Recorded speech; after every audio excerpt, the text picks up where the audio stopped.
Bismillahirrahmanirrahim. Assalamualaikum warahmatullahi wabarakatuh. Alhamdulillahilladzi arsalal kitaba bil haqqi basira wa nadhira lifutuhi qulubil mu'minin wal mu'minat wal muslimina wal muslimat. Asyhadu an la ilaha illallah wa asyhadu anna Muhammadan abduhu wa rasuluh. Allahumma sholli wa sallim wa barik alaihi wa ala alihi wa sahbihi ajmain. Alhamdulillah, pada kesempatan kali ini kita semuanya masih diizinkan oleh Allah Subhanahu wa taala, diizinkan untuk bertatap muka walaupun hanya lewat media sosial,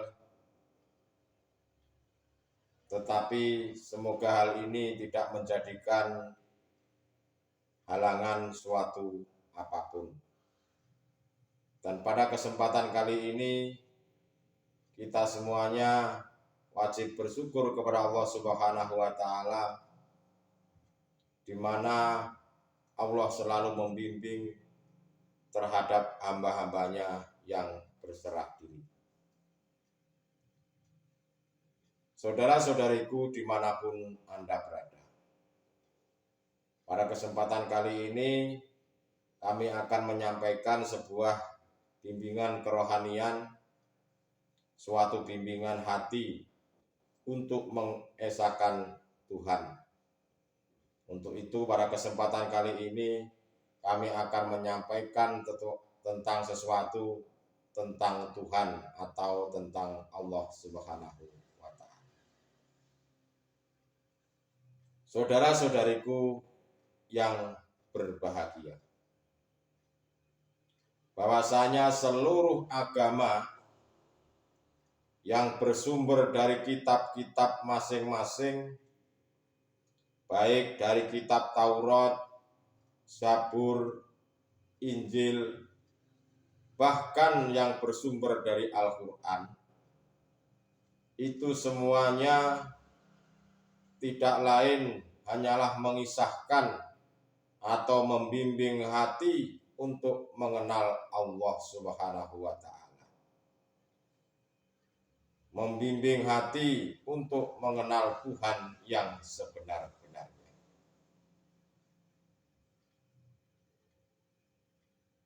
Apalagi yang khususnya bagi saudara-saudaraku yang di dalam Pulau Jawa atau yang dikatakan ajaran kejawen, itu dulu juga dilakukan oleh leluhur-leluhur kita, sebetulnya hanyalah untuk membimbing hati ini dalam mengenal Tuhan. Masalah agama mulai zaman dulu itu sesungguhnya tauhid yang dibawa adalah sama, yaitu Islam. Baik dari kitab Taurat, Zabur, Injil, bahkan Al-Quran. Semuanya tidak lain hanya mengajak hati ini untuk mengenal Tuhan yang sebenar-benarnya, untuk mengajak hati mengesahkan Tuhan.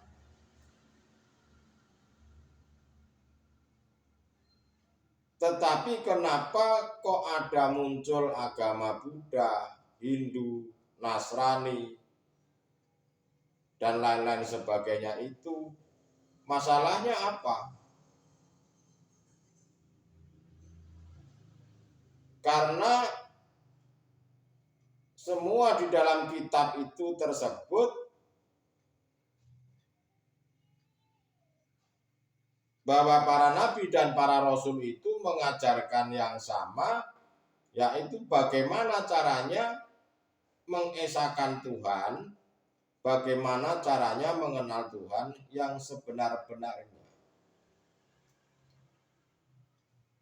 Dari mulai zamannya Nabi Adam, Nabi Sis, Nabi Nuh, Nabi Musa, dan lain-lain sebagainya sampai dengan Nabi Muhammad Rasulullah Shallallahu Alaihi Wasallam itu sama. Dan disempurnakan oleh Rasulullah Shallallahu Alaihi Wasallam dari syariat dan juga hakikatnya.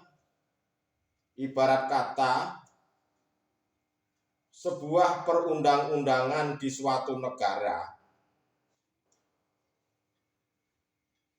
mulai dari zamannya Presiden si A sampai dengan Presiden si Z, itu yang dibawanya itu sebetulnya untuk memakmurkan negaranya.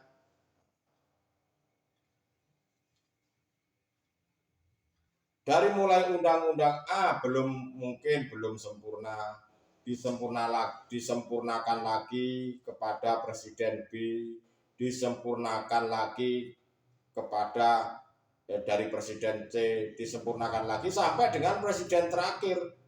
Dan yang dipakai adalah undang-undangnya Presiden terakhir, bukan undang-undang Presiden yang pertama.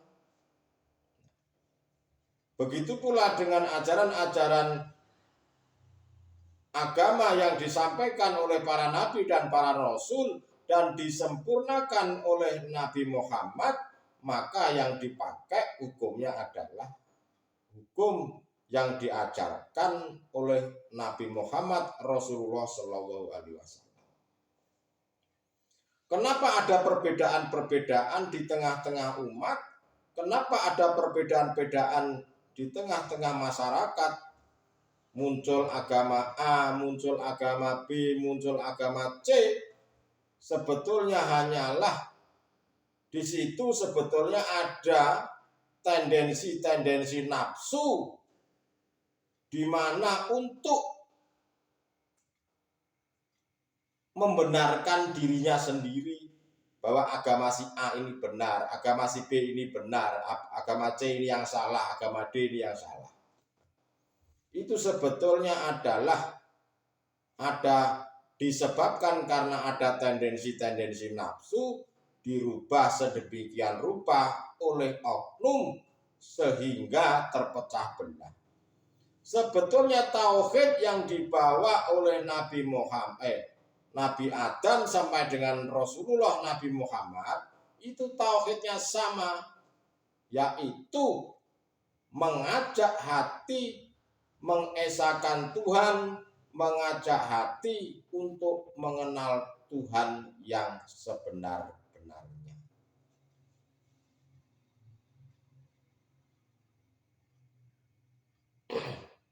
Saudara-saudariku dimanapun Anda berada, andai kata dari 4 kitab itu tidak mengajarkan untuk mengenal Tuhan, itu artinya ada campur tangan dari orang-orang yang tidak bertanggung jawab. Nabi Muhammad Rasulullah Shallallahu Alaihi Wasallam itu lebih mengerti daripada Anda, daripada kita, bahwa Allah itu siapa?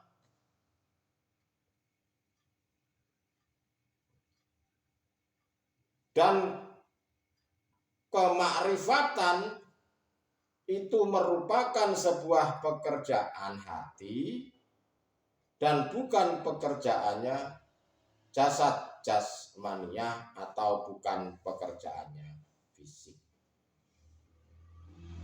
Itulah perbedaan saudara-saudaraku, perbedaan antara golongan hatinya ahli hijab dan golongan hatinya ahli suhud. Ahli hijab mengatakan mengapa Allah itu gaib?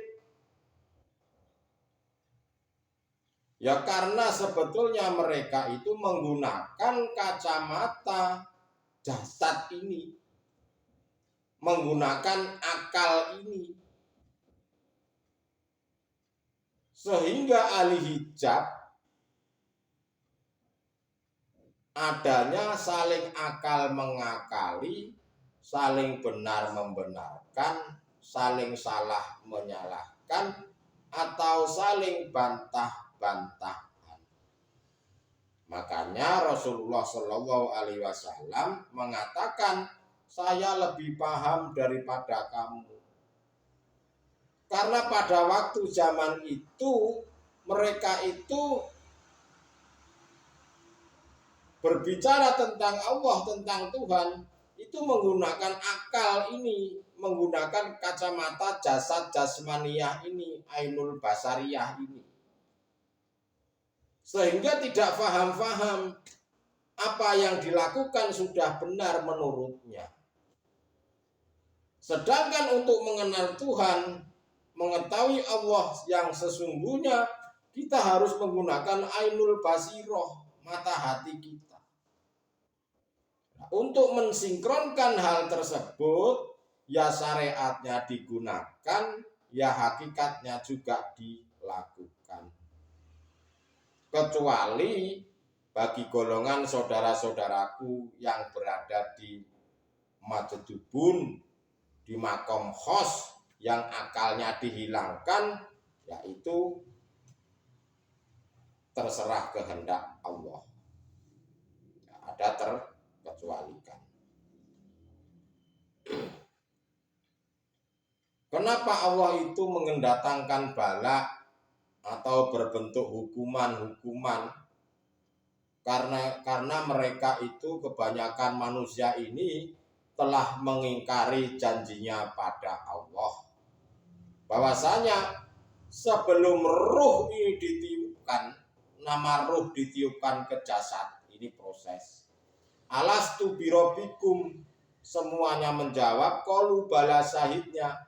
Ya, engkau adalah Robku, engkau adalah Tuhanku, aku akan selalu mengabdi, menyembah dan bermunajat kepada engkau. Itu jawab ruh pada waktu ruh belum ditiupkan ke jasad.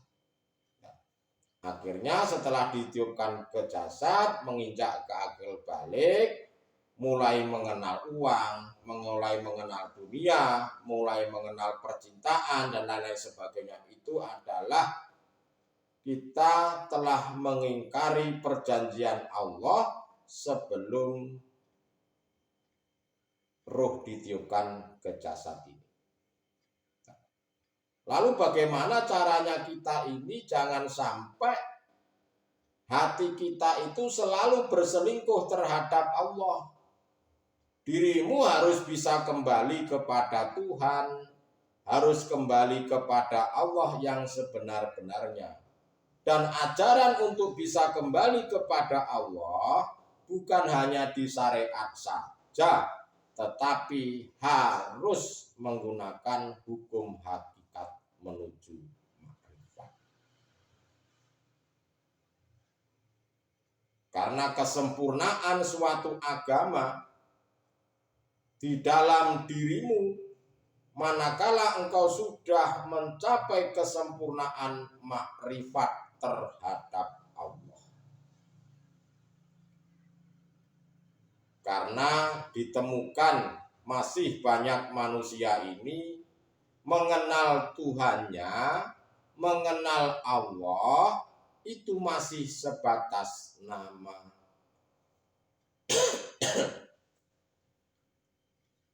Jika diri kita hanya mengenal Tuhan masih sebatas nama, itu artinya apa? Artinya agamanya belum sempurna. Keluar daripada ajaran-ajaran 4 kitab tersebut yang dibawakan oleh para rasul.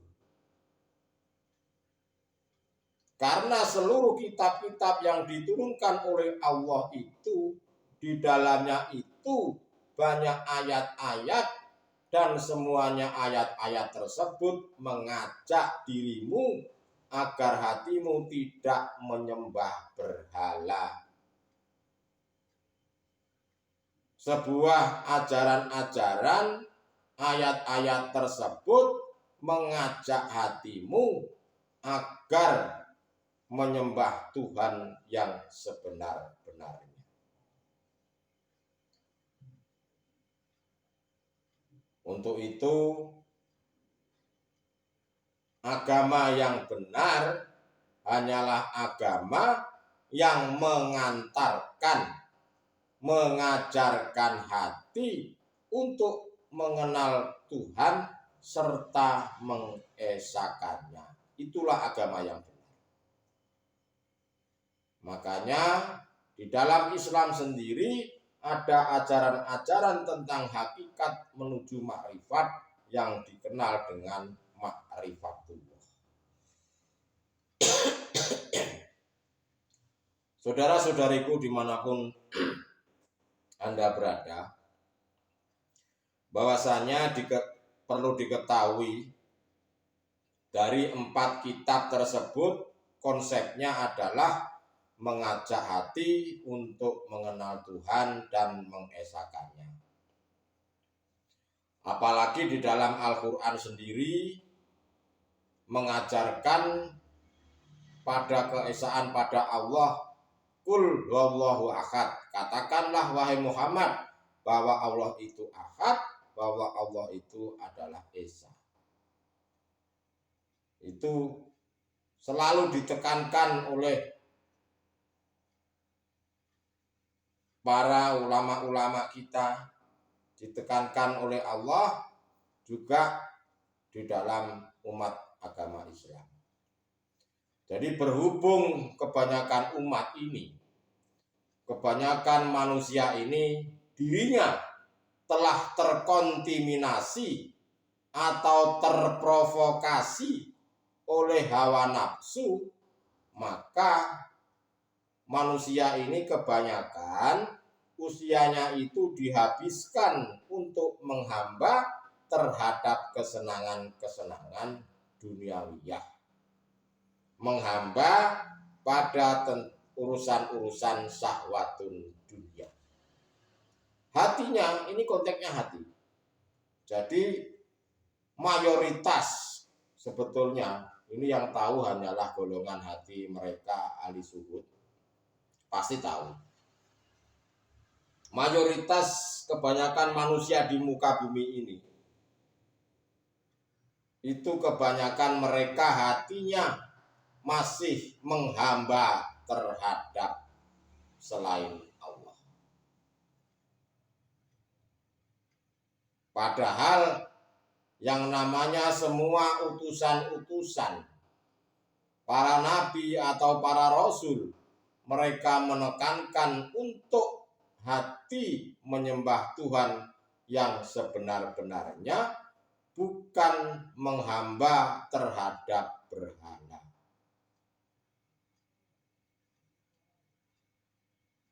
Mengapa khususnya bagi saudara-saudaraku yang Islam, mengapa mereka kok di dalam sholat itu tidak bisa khusyuk? Itu kenapa? Ya karena mereka itu mengenal Allah, mengenal Tuhan, itu tidak seutuhnya. Mereka masih mengenal Allah itu masih sebatas nama. Yang penting saya percaya.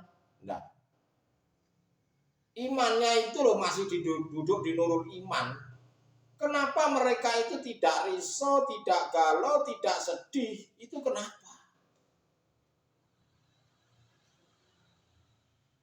Mestinya mereka itu lebih memilih. Mestinya mereka itu punya tekad yang kuat. Kenapa ya? Sholat saya nggak bisa khusyuk itu kenapa? Harusnya punya tekad yang kuat. Ingin belajar harusnya. Tetapi kita ketahui bersama, ya mereka dikasih tahu yang benar itu tidak percaya. Bahkan ada teman saya saya berikan nasihat atau mungkin saya berikan masukan, mereka itu tidak percaya. Kalau ngaji jangan sungguh-sungguh, nanti bisa gila. Itu model apa? Padahal mereka sendiri sembahyang itu tidak bisa kusuk, kenapa mereka tidak bisa bersedih? Mereka lebih memilih menyembah berhala daripada menyembah Tuhan. Dikasih tahu yang benar itu tidak mau. Tatkala dia datangkan ajaran hakikat dan marifat itu, mereka mengabaikan, menolak, bahkan menganggap seperti teman saya tadi, setelah dikasih tahu menganggap kalau belajar agama tauhid itu jangan serius-serius. Itu pemikiran yang seperti apa? Mestinya yang harus dikerjakan itu, kenapa ya saya itu kok sembahyang tidak khusyuk? Harusnya begitu. Tapi ya sudahlah, namanya saja. Kalau manusia tidak dapat hidayah dan inayah dari Allah, mau digempur seperti apa, tetap seperti itu. Itulah saudara-saudaraku, golongan hati ahli hijab yang mana mereka masih duduk di nurul iman, hanya duduk di syariat saja. Tatkala diberikan petunjuk hakikat, mereka menolaknya. Ya karena mereka itu beragama menggunakan akal ini, menggunakan mata jasad jasmania ini, sehingga tidak bisa tembus terhadap hidup yang memiliki nama Allah.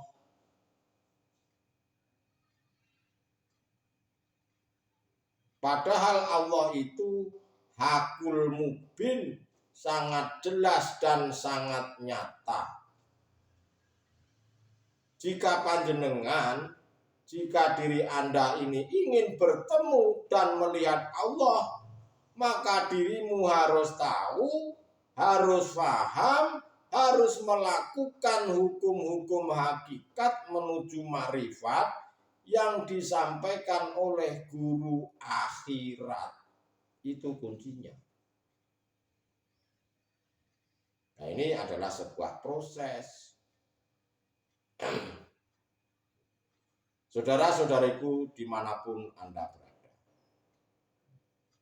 tentang Allah, tentang Tuhan, itu tidak bisa engkau akal-akali, tidak bisa engkau gambarkan dengan sesuatu apapun.